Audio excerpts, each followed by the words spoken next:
Okay, so some of the common compensations with the neck car there are many, because many people have stiff necks.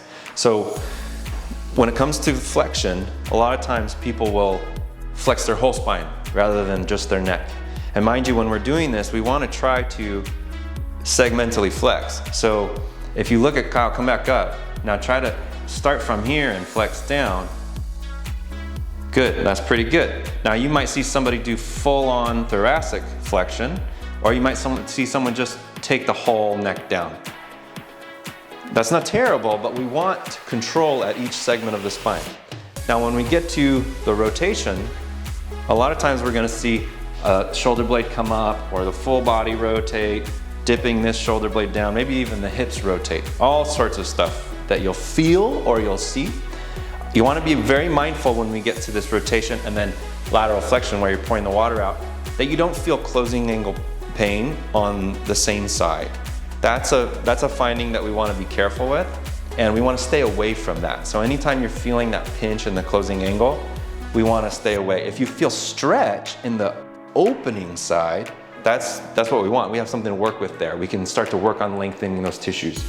Now when we get into extension, we might see the hips move forward, we might see the whole spine extend, all sorts of things. And these are just things you can start to look for when you're watching yourself.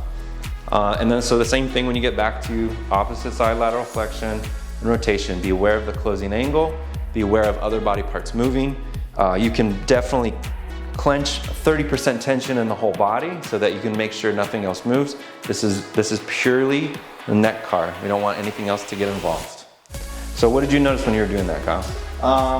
I actually have a little bit of closing angle pain on this side.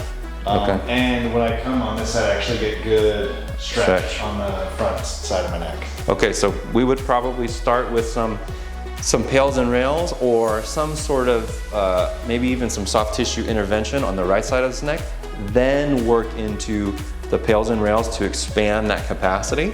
And then that should make the car a little bit cleaner and better. So after when you guys get into your interventions, you'll be able to feel how you increase that range of motion, and then you can go back to the car and see what those improvements look like. And even in that, this is still something I should do every day though, even though I do have closing angle. Absolutely, yeah, great question. So the circle just gets smaller. So essentially, if Kyle's looks like this when he has closing angle, that's pretty big, but he has closing angle pain, so we want to stay away from that. So go ahead and make a smaller circle where you don't feel that. Good.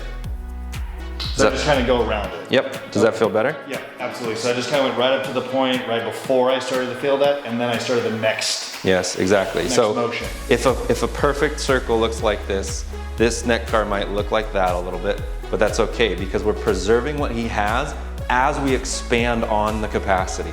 The worst thing we can do is lose as we're trying to gain in another capacity. So yeah, work with what you have, and then our other interventions are gonna build so that you have a bigger circle. And definitely not working through the pain. Not working through the pain, avoiding the pain, but doing as big of a car as you can. And you might find that your nervous system, your brain says, oh no, I'm not gonna go there. But after some interventions, you're able to actually go through a little further without that closing angle pain.